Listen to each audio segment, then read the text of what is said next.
आइए सबसे पहले चलते हैं जीव विज्ञान की परिभाषा में कि जीव विज्ञान यह विज्ञान की वह शाखा है जिसके अंतर्गत जीवधारियों का अध्ययन किया जाता है। जीव विज्ञान को अंग्रेजी में बायोलॉजी कहते हैं, जिसमें बायो का अर्थ होता है जीवन और लॉजी का अर्थ होता है अध्ययन, अर्थात जीवन का अध्ययन ही बायोलॉजी कहलाता है। जीव विज्ञान शब्द का प्रयोग सर्वप्रथम लैमार्क एवं ट्रेविरेनस नामक वैज्ञानिकों द्वारा किया गया था। लैमार्क और ट्रेविरेनस जो वैज्ञानिक थे, इन्होंने जीव विज्ञान शब्द का प्रयोग सर्वप्रथम किया था। जबकि अगर जीव विज्ञान के पिता की बात की जाए कि जीव विज्ञान के पिता कौन है, तो वो अरस्तु हैं। ये हम आगे पढ़ेंगे, इसके पहले हम देख लेते हैं जीव विज्ञान की कुछ शाखाएं। इसमें से पहली है एपीकल्चर। यहाँ पे ध्यान रखिएगा, जहाँ पे कल्चर की बात आ जाती है, किसी शब्द में अगर कल्चर शब्द जुड़ जाता है तो उसमें पालन आ जाएगा। ठीक। जैसे यहाँ पे है एपीकल्चर, तो यहाँ पे एपी का अर्थ हो गया मधुमक्खी और कल्चर का हो गया मतलब पालन। जिसमें मधुमक्खी पालन का अध्ययन किया जाता है उसको एपीकल्चर कहते हैं। सेरीकल्चर में सेरी का मतलब हो गया रेशम कीट और कल्चर का अर्थ हो गया पालन। तो इस प्रकार रेशम कीट का पालन सेरीकल्चर कहलाता है। इसी प्रकार है पीसी कल्चर।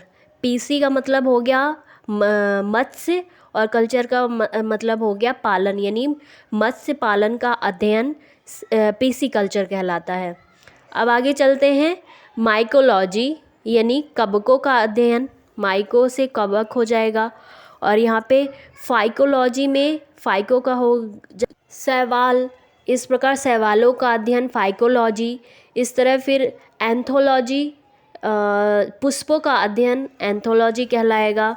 और पोमोलॉजी, फलों का अध्ययन पोमोलॉजी कहलाएगा। पक्षियों का अध्ययन ऑर्निथोलॉजी कहलाएगा। इसी प्रकार मछलियों का अध्ययन इक्थियोलॉजी कहलाएगा। कीटों का अध्ययन एंटोमोलॉजी कहलाएगा।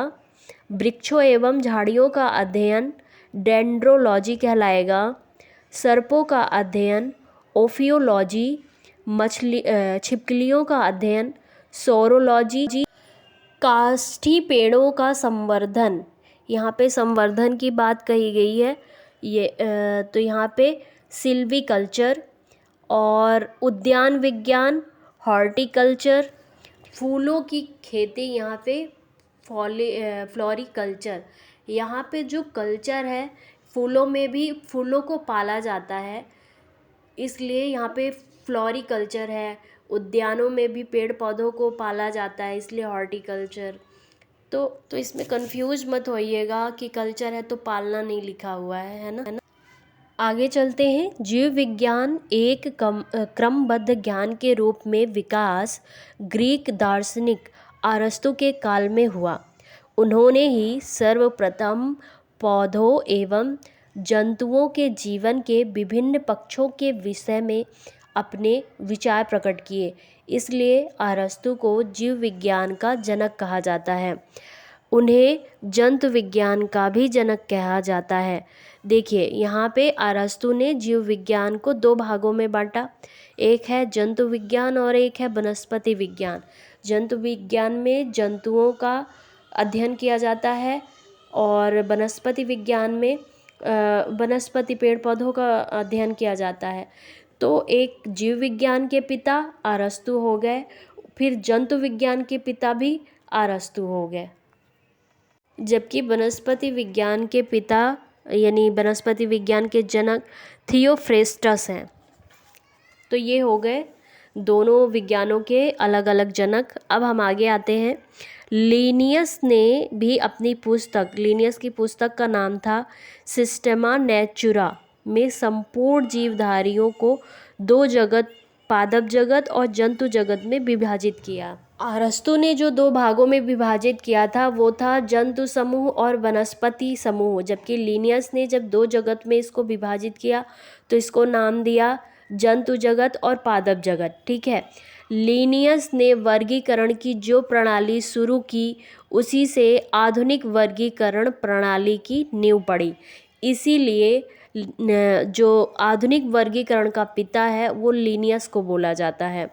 अब आगे चलते हैं, जीवधारियों का 5 जगत वर्गीकरण यानी 5 किंगडम क्लासिफिकेशन ऑफ ऑर्गेनिज्म।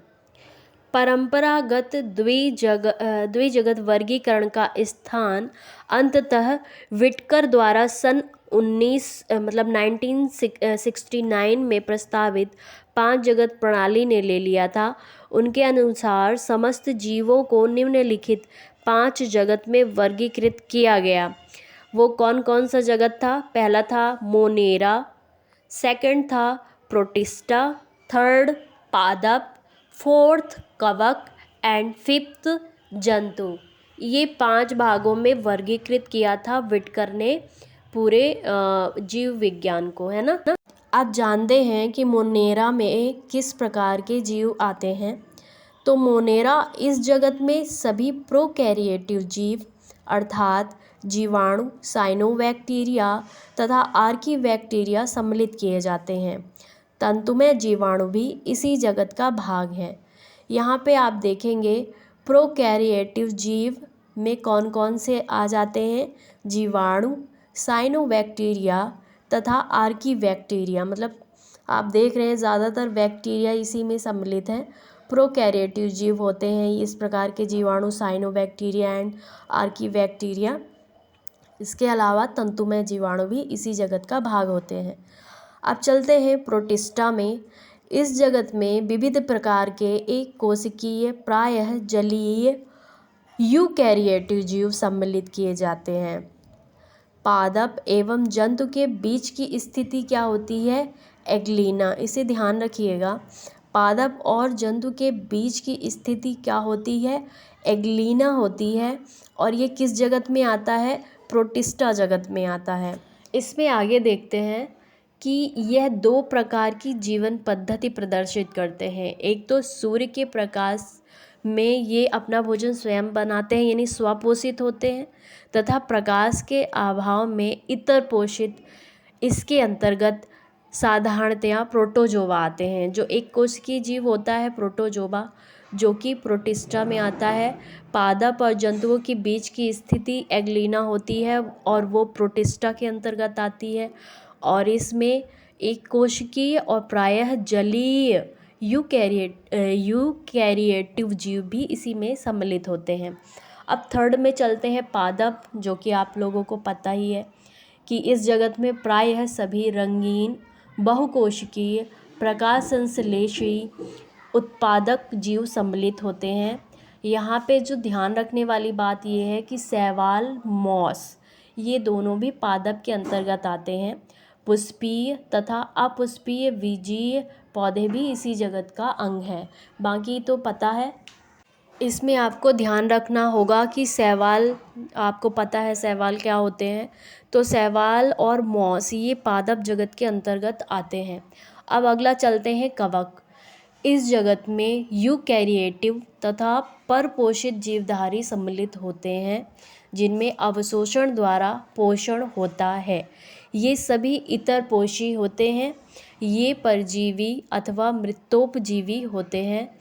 इनकी कोशिका भित्ति काइटिन नामक जटिल शर्करा की बनी होती है।